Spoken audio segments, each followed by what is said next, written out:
കുട്ടികൾ social media ഉപയോഗിക്കുന്നത് മാതാപിതാക്കൾ ശ്രദ്ധിക്കാറുണ്ടോ? അവരുടെ ഇൻസ്റ്റഗ്രാമിലെ സൗഹൃദങ്ങളെക്കുറിച്ച് നിങ്ങൾ ചോദിക്കാറുണ്ടോ? ഇതൊരു അപകടം പിടിച്ച കാലമാണ് കേട്ടോ. കോഴിക്കോട് നിന്ന് 16 വയസ്സുള്ള പെൺകുട്ടി വീട്ടിൽ നിന്ന് ഇറങ്ങിപ്പോയ ശേഷമാണ് അവളുടെ ഇൻസ്റ്റഗ്രാം പ്രണയത്തെക്കുറിച്ച് രക്ഷിതാക്കൾ അറിയുന്നത്. പിന്നീട് പോലീസിൽ പരാതി നൽകി. അന്വേഷണ സംഘം പലയിടത്തും തിരച്ചിൽ നടത്തി. ഒടുവിൽ 16-കാരിയെ 36 ദിവസങ്ങൾക്ക് ശേഷം കണ്ണൂരിൽ നിന്ന് കണ്ടെത്തി. വീട്ടിൽ നിന്ന് അവളെ ഇറക്കിക്കൊണ്ടുപോയ 2 സുഹൃത്തുക്കളും വഴിയിൽ വെച്ച് തട്ടിക്കൊണ്ടുപോയി തടവിൽ പാർപ്പിച്ച അപരിചിതനായ യുവാവും തന്നെ പീഡിപ്പിച്ചതായി പെൺകുട്ടി മൊഴി നൽകിയിട്ടുണ്ട്. ഇവർക്ക് വേണ്ടി പോലീസ് അന്വേഷണം ഊർജിതമാണ്.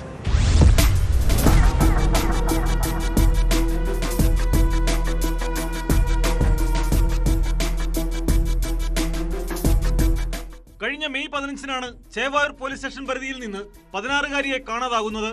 ഇൻസ്റ്റാഗ്രാം വഴി പരിചയപ്പെട്ട സുഹൃത്ത് മറ്റൊരു കൂട്ടുകാരനുമായി കാറിലെത്തി രാത്രി 10:30-യോടെ പെൺകുട്ടിയെ വീട്ടുപടിക്കൽ നിന്ന് തട്ടിക്കൊണ്ടുപോവുകയായിരുന്നു. മാതാപിതാക്കളുടെ പരാതിയിൽ പ്രത്യേക സ്ക്വാഡ് രൂപീകരിച്ചായിരുന്നു പോലീസ് അന്വേഷണം. ഒരു ബന്ധുവിന് വന്ന ഫോൺ കോൾ കേന്ദ്രീകരിച്ച് നടത്തിയ അന്വേഷണത്തിൽ കുട്ടിയെ ആദ്യം നെടുമ്പാശ്ശേരിയിൽ എത്തിച്ചതായി കണ്ടെത്തി. സുഹൃത്തുക്കളുടെ കസ്റ്റഡിയിൽ നിന്നും രക്ഷപ്പെട്ട പെൺകുട്ടി തൃശൂരിൽ നിന്ന് കോഴിക്കോട്ടേക്ക് പുറപ്പെട്ടു. ബസ്സിൽ ഉറങ്ങിപ്പോയതിനെ തുടർന്ന് കണ്ണൂരിലിറങ്ങിയ പെൺകുട്ടിയെ അർദ്ധരാത്രിയിൽ വാഹനം കാത്തു നിൽക്കുന്നതിനിടെ മറ്റൊരു യുവാവ് തട്ടിക്കൊണ്ടുപോയെന്നാണ് പെൺകുട്ടിയുടെ മൊഴി. ബേക്കറി ഉടമയായ കൊളവല്ലൂർ സ്വദേശിയായ യുവാവ് തന്റെ ജീവനക്കാർക്കായി വാടകയ്ക്കെടുത്ത വീട്ടിൽ പെൺകുട്ടിയെ താമസിപ്പിക്കുകയായിരുന്നു. വാടക വീട്ടിൽ രാപ്പകൽ ഭേദമന്യേ നിരവധി പേർ വന്നുപോകുന്നത് ശ്രദ്ധയിൽപ്പെട്ട അയൽവാസികൾ പോലീസിൽ പരാതി നൽകി. പരാതി അന്വേഷിക്കാനായി പോലീസ് വീട്ടിലെത്തിയതോടെ ബേക്കറി ഉടമയായ യുവാവ് ഓടി രക്ഷപ്പെട്ടു. തുടർന്നാണ് യുവാവ് തന്നെ തട്ടിക്കൊണ്ടുപോവുകയായിരുന്നെന്ന് പെൺകുട്ടി പോലീസിന് മൊഴി നൽകിയത്. തടങ്കലിൽ പാർപ്പിച്ച സമയത്ത് താൻ ക്രൂരമായ ലൈംഗിക പീഡനത്തിനിരയായതായി പെൺകുട്ടി പോലീസിന് മൊഴി നൽകിയിട്ടുണ്ട്.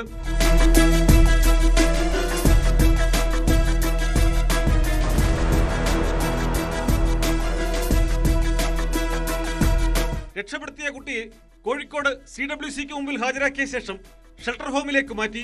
ആദ്യം പെൺകുട്ടിയെ കൂട്ടിക്കൊണ്ടുപോയ 2 യുവാക്കൾ, തടവിൽ പാർപ്പിച്ച് പീഡിപ്പിച്ച യുവാവ്, ഇയാളോടൊപ്പം വാടക വീട്ടിൽ താമസിച്ച ജീവനക്കാരായ യുവതിയും യുവാവുമടക്കം 5 പേർക്കെതിരെയാണ് പോക്സോ കേസ് രജിസ്റ്റർ ചെയ്തിരിക്കുന്നത്.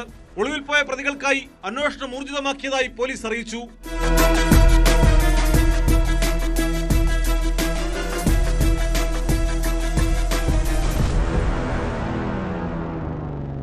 ന്യൂസ് 18 കോഴിക്കോട്. കൂടുതൽ വാർത്തകൾക്ക് news 18 Keralam YouTube channel subscribe ചെയ്യുക.